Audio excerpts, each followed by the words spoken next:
he's a comedy legend, man. I love this guy. He's performed everywhere, and he's a great guy, very, very funny. Give it up for John Morrison, everybody.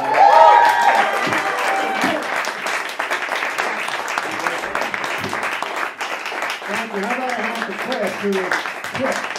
He's quick on his feet. So my oldest son, at 27, is now back living with me. He got a job in Manhattan where I live. He looking for an apartment. Meanwhile, he's sleeping on my couch. Hasn't lived with me in a long time. I told him I was going to be here tonight. We were kicking around ideas, things to talk about. He said, "Hey, Dad, why don't you talk about what an asshole you are as a father?" I like this kid. This kid and I understand one another. He's right. The child is right. I am an asshole father. Thank God he's got a wonderful mother. But his wonderful mother and I broke up when he was 2. And in fact, we conceived his younger brother while we were negotiating the divorce over a bottle of Bordeaux. We got back together for the birth, because it would have been embarrassing at the hospital. We got back together for the birth, but soon enough we were back on our separate coasts. So, the first reason I'm an asshole father is if you're going to be a good father, you're supposed to be there. And I was never there, ever. I tried to keep in touch. This was way before the time of instant messaging and internet. I went out and bought a 1-800 phone number. And it cost a fortune, because I had to buy it from the one guy that owned it. It was 1-800 call Dad. I printed up business cards and then laminated them. I gave them to a 4- and a 2-year-old, and I said, "Keep in touch." To their credit, they did.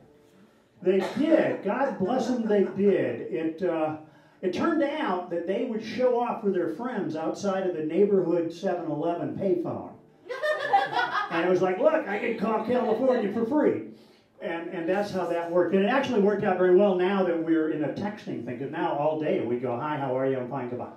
So we're very good at that. No matter where I lived, I always made sure these kids had a bedroom, and this bedroom should have been on the cover of Parents Magazine. It was a shrine to what I thought family should be. Primary colors, bunk beds, computer, artfully arranged toys. You know, you guys remember the little wallpapered border of the train that ran around the room? This bedroom got me laid more times. People said, "Oh, what a caring father." The only time we ever had a problem with this bedroom was the once a month when the children came for their extended weekend visit. Because the children insisted on using the bedroom. And they didn't respect the shrine. You would think they would know a diorama when they see one. They didn't. They trashed it. In my defense as an asshole father, I come from a long line of asshole fathers. My father certainly qualifies. And in his defense, my father was raised by an asshole orphanage. So, a little bit about my old man. My dad was right out of central casting. He was ex-Marine, construction worker, kept to himself, never said a word that didn't need to be said, not to his wife and certainly not to his children. We would watch him in the morning get ready to go to work. He would pack a black lunch pail with a large thermos of coffee, a 200-count Bear aspirin bottle, and a carton of cigarettes. That was lunch. And then at night, he'd be up at the bar. And at the bar, he was never home. He was never home. Now and then, Mom had the bright idea that I should go get him at the bar, which was never a good idea, because the first thing he wanted to do was drink with me, and I was 8. And then the second thing he wanted to do was play his favorite game with me, and I remember it as if it was yesterday. My old man's favorite game was sticking his finger in my chest while asking me who in the hell I thought I was. And I vividly remember screaming inside of my head, I'm the kid that's going to bury you, old man.